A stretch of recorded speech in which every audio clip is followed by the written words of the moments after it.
Ang malinis na simal.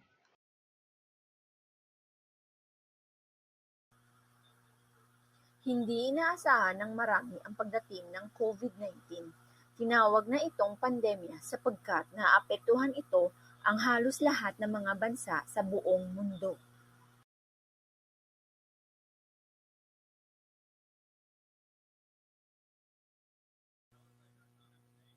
Sa Pilipinas, libu-libong tao ang nakakasakit dahil dito.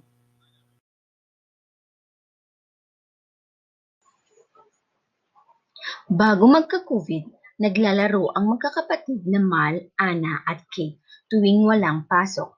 Madalas sila sa labas ng bahay, sa may tabing ilog. Minsan ay umuuwi silang basa ang damit at marumi ang katawan.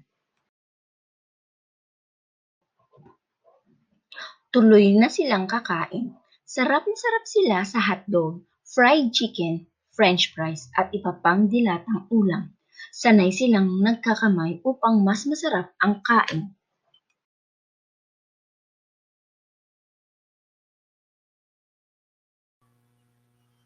Isang araw, inaya ng nanay nilang si Aling Marilyn na mag-usap silang lima. Ipinaliwanag niya ang ilang mga pagbabago sa nakagawian ng pamilya.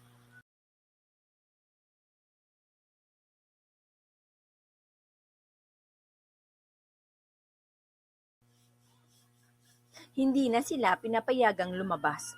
Sa loob na lang ng bahay pwedeng maglaro. Bago ito, dapat ay tapos na sila maligo.